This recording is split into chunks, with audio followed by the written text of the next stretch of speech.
कोरहर के do care में आपका एक बार पुनः स्वागत है।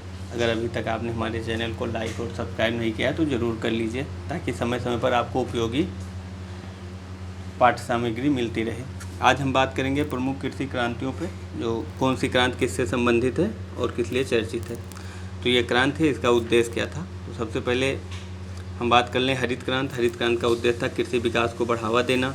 श्वेत क्रांति किससे था, दूध और डेयरी के बढ़ावा देने के लिए। नीली क्रांति मत्स्य उत्पादन। नीली क्रांति मतलब मत्स्य उत्पादन, ध्यान दीजिएगा। श्वेत दूध सफ़ेद होता है, याद करने की ट्रिक ध्यान देंगे। हरित क्रांति खेत हरे भरे होते हैं तो कृषि कार्य को बढ़ावा देने के लिए। श्वेत दुग्ध उत्पादन, दूध सफ़ेद होता है तो उसके लिए।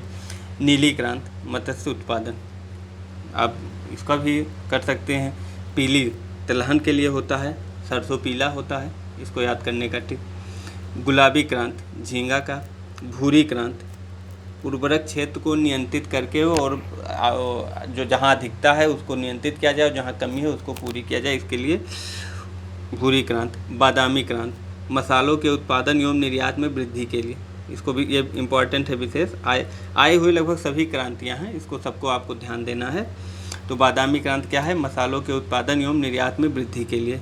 लाल क्रांति टमाटर या मांस के उत्पादन या वृद्धि में। काली क्रांति बायोडीजल उत्पादन की वृद्धि के लिए। स्वर्णिम क्रांति हार्टिकल्चर को बढ़ावा देने, संपूर्ण बागवानी को बढ़ावा देने के लिए स्वर्णिम क्रांति योजना लाई गई। रजत क्रांति जो है वो क्या है, अंडे के उत्पादन के लिए। जैसे चांदी चमकता है तो अंडा भी सफ़ेद होता है, तो उससे आप एक ट्रिक हम बता रहे हैं, कोई ये अनिवार्य नहीं है, याद करने का एक छोटा सा फार्मूला है। तो ये रजत क्रांति मतलब अंडा उत्पादन से। फिर अमृत क्रांति नदी जोड़ों परियोजनाओं से। ये अमृत क्रांति महत्वपूर्ण है, हाल ही में नदी जोड़ों पर काम आगे बढ़ाया गया है। तो अमृत क्रांति क्या है, नदी जोड़ों परियोजना से। तो जो कृषि क्रांति है, हम एक बार इसको सही निगाह से फिर से रिवीजन कर लें। हरित क्रांति कृषि विकास को बढ़ावा देने के लिए। श्वेत क्रांति दुग्ध उत्पादन और डेयरी उद्योग को बढ़ाना देने। नीली क्रांति मत्स्य उत्पादन को बढ़ावा देने के लिए। पीली क्रांति तिलहन उत्पादन। गुलाबी क्रांति झींगा उत्पादन। भूरी क्रांति उर्वरक। बादामी क्रांति मसाला उत्पादन। लाल क्रांति टमाटर या मांस के लिए। काली क्रांति बायोडीजल के लिए। स्वर्णिम क्रांति हार्टिकल्चर को बढ़ावा देने के लिए। रजत क्रांति अंडा उत्पादन के लिए। और अमृत क्रांति जो है वो नदी जोड़ो परियोजना, किसके लिए, नदी जोड़ो परियोजना के लिए। अब कृषि क्रांति के साथ साथ हम कुछ कृषि का भी नाम, जो शब्दावली नाम की होती है, उसको भी पढ़ लें तो ज़्यादा अच्छा है। उसमें है, अगर सेरीकल्चर की बात होगी तो रेशम कीट पालन का। एपीकल्चर की बात होगी तो मधुमक्खी पालन का। विटीकल्चर की बात होगी तो अंगूर उत्पादन का। फ्लोरीकल्चर की बात होगी तो फूल उत्पादन का। वर्मीकल्चर तो केचुए के पालन का। फोमीकल्चर होगी तो फलों के उत्पादन का। ओलरीकल्चर होगी तो सब्जी का। पीसीकल्चर होगी तो मछली पालन का। हार्टिकल्चर होगा तो बागवानी का। एरोपोनिक्स हवा में पौधों को उगाने का।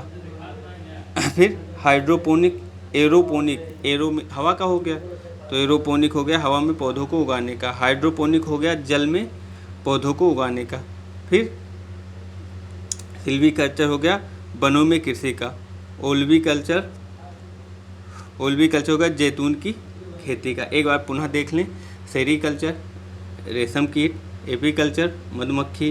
विटीकल्चर अंगूर। फ्लोरी फूल। वर्मी केचुआ पालन। पोमी फलों का। ओल्ली सब्जी का। पीसीकल्चर मछली का। हार्टिकल्चर बागवानी का।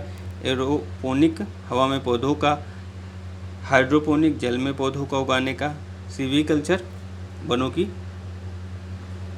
खेती का। और ओल्वीकल्चर जैतून की खेती का। अब यहीं तक है। अगर अभी तक आपने हमारे चैनल को लाइक और सब्सक्राइब नहीं किया है तो ज़रूर कर लीजिएगा। चैनल को आप लाइक और सब्सक्राइब करिए, महत्वपूर्ण चीज़ें आपको समय समय पर उपलब्ध कराई जाएंगी।